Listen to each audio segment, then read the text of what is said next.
Exodus 10. Then the Lord said to Moses, Go into Pharaoh, for I have hardened his heart and the heart of his servants, that I may show these signs of mine among them, and that you may tell in the hearing of your son and of your grandson how I have dealt harshly with the Egyptians, and what signs I have done among them, that you may know that I am the Lord. So Moses and Aaron went into Pharaoh and said to him, Thus says the Lord, the God of the Hebrews, How long will you refuse to humble yourself before me? Let my people go, that they may serve me. For if you refuse to let my people go, behold, tomorrow I will bring locusts into your country, and they shall cover the face of the land, so that no one can see the land.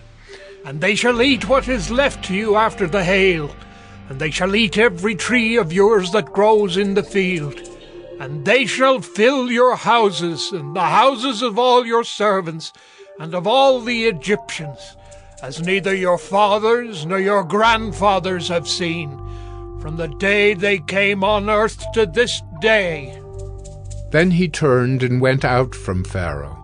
Then Pharaoh's servant said to him, How long shall this man be a snare to us? Let the men go, that they may serve the Lord their God. Do you not yet understand that Egypt is ruined? So Moses and Aaron were brought back to Pharaoh, and he said to them, Go serve the Lord your God. But which ones are to go? Moses said, We will go with our young and our old. We will go with our sons and daughters, and with our flocks and herds, for we must hold a feast to the Lord. But he said to them, The Lord be with you if ever I let you and your little ones go. Look, you have some evil purpose in mind. No.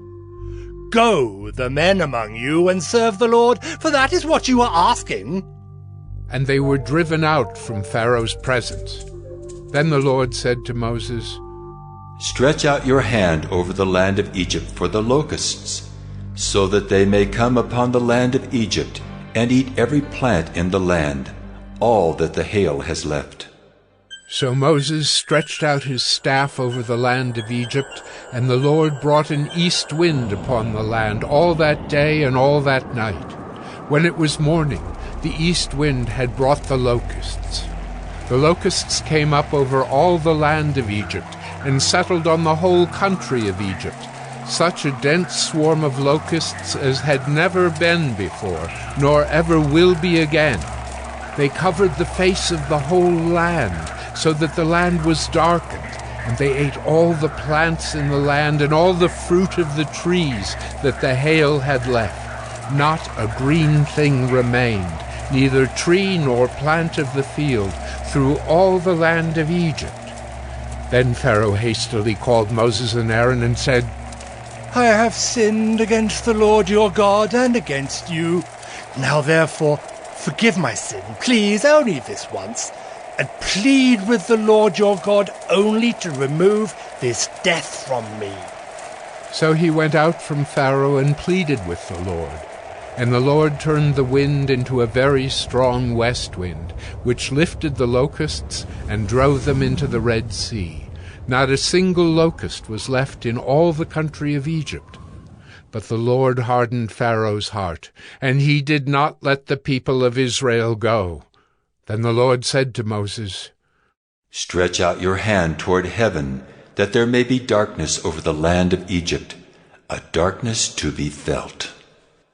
So Moses stretched out his hand toward heaven, and there was pitch darkness in all the land of Egypt 3 days. They did not see one another, nor did anyone rise from his place for 3 days.